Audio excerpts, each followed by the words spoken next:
after I performed, they asked me if I know anything about psychics. And I got enough questions about it, I decided I'd learn how some of it was done. So I'm going to show you some of the techniques. I'm even going to show you how they work. I'm going to try some of them out on you, and then and try to maybe dispel you from believing in some of this psychic stuff, because I truly don't believe in it. I don't think that psychics have any kind of power. As I began studying it and I learned some of their techniques, I really don't believe in it anymore. I believe that strange things can happen. I believe that you can be whistling a song or singing a song, and you get in your car and you turn on your radio and those words come right on at the same time. Or the strange things happen, like just a convergence of things happening. You go, man, that just could not have been a coincidence. But really they are. Because if you had any kind of psychic powers, you could make that happen all the time. They're just coincidences. But we really, really want to believe in that kind of stuff, and so we elevate the experience. So I'm going to try to do that for you now, okay? Leslie, do you mind if I use you? Sure. Okay. I'm going to actually have you select a card for me, because I want to do something simple with you, something you're familiar with. That's okay. And one of the things that psychics do is something called cold reading. Anybody here ever heard of cold reading before? No? Cool. Cold reading is fantastic. So let me explain what cold reading is. Cold reading is where I'm really going to begin to feed you a bit of information. I'm going to read your responses to that information. You don't have to necessarily say anything, but I've been trained, and psychics are typically trained to read your responses, read the tone, your voice inflection, to watch your eye patterns, breathing patterns, your body language, all those things we're going to take into account when we're doing something called cold reading. And I'm going to use that to discover a bit of information to do what we get and get what we call a hit. When you get a hit, it means I've correctly identified some information with you, okay? And it can either be by discovery, it can be by luck, it can be whatever it is, but we call those a hit. And the more hits I get, the better off I am that you're going to believe that that I actually am psychic, okay? So I'm going to try this stuff. What I'd like you to do is, I have a deck of cards, and I just want you to reach in and just pick a card for me, okay? Just reach in and grab one for me, quickly now. That's great. And actually, I want you to take it. I'm going to turn my back. I want you to look at it, and I want you to keep it this time, okay? I'm going to put the cards away.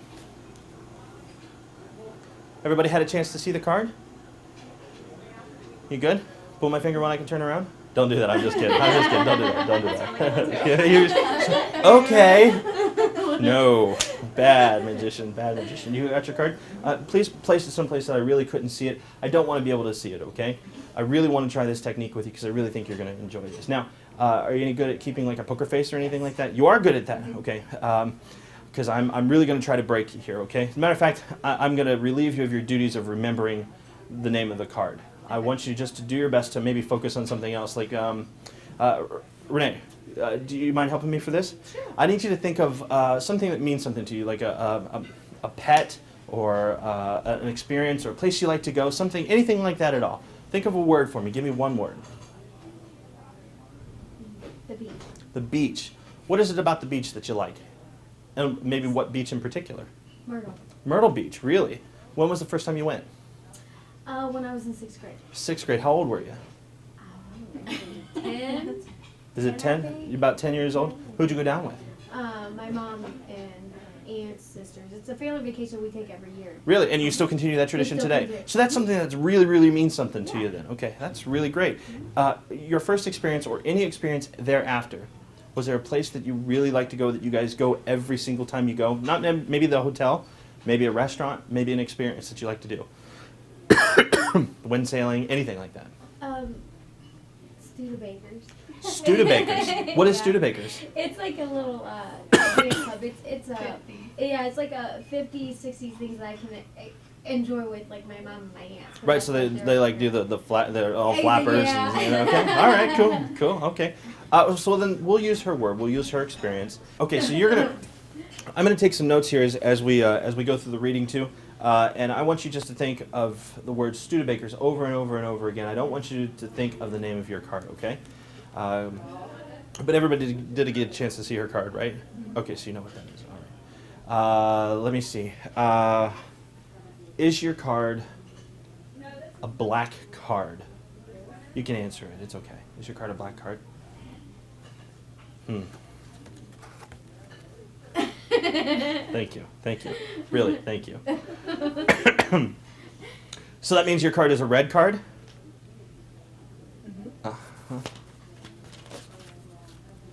Okay. All right. I'll really get on with it. I'll really get on with it. I'm going to begin to read your body language and different things now. From here on out, I don't want you to answer. Actually, if you'd like to answer, you can. You can say yes to everything. Okay. Only say yes. Okay. Only say yes. Ultimately, keeping the word Studebakers in your mind the entire time. Are you ready for this? Yes. Yes. Oh, very good. See, she's got it. She's got it. Okay. All right. Your card is a red card? Yes. Yes. High card 7 or above? Yes. Yes. Is it a face card? Yes. Yes. Okay. So is it like a male or female? Like do they pee standing up or sitting down? Pee sitting down? Yes. Ooh, yes, but that still could be male or female. You just never really know about that. You know what I mean? You just never really know. Is it a diamond? Yes. Yes. Okay, I'm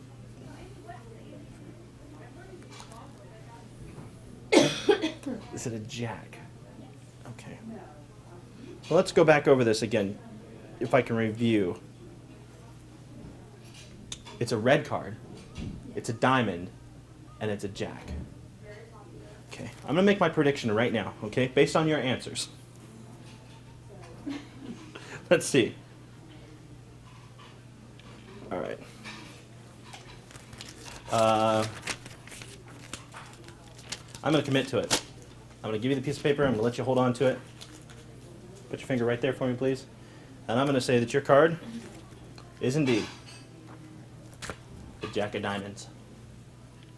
No. Really? She playing with me? No. Not the Jack No. of Diamonds. Yeah, of course. Of course I knew that. Okay, what was the name of your card? I'm sorry. Apparently I'm not going to get it tonight. 2 hearts. Oh, well, good, because that's what I wrote down. Have a look.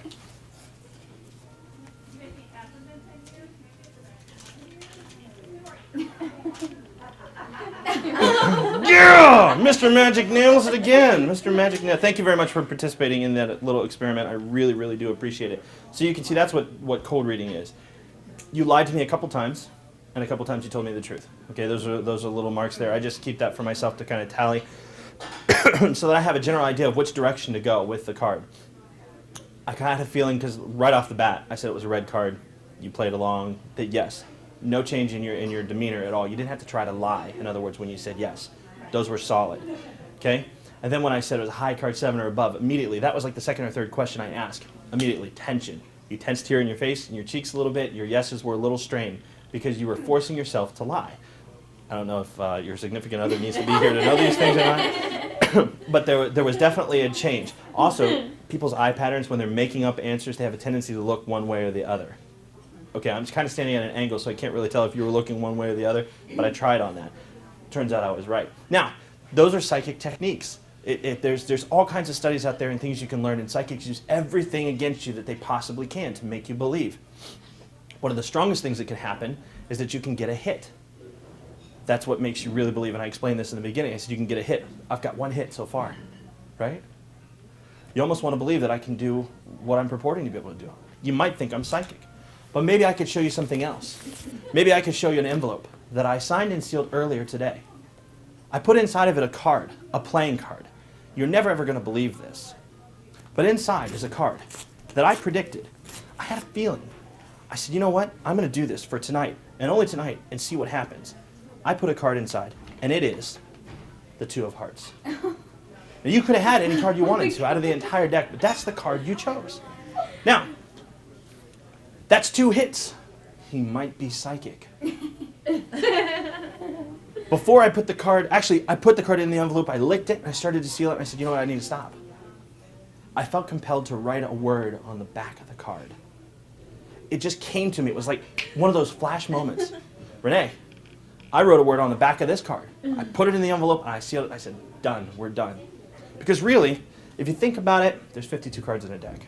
I could have an envelope for every single card in the deck, right? That's not technically a hit then. How is this specific to you?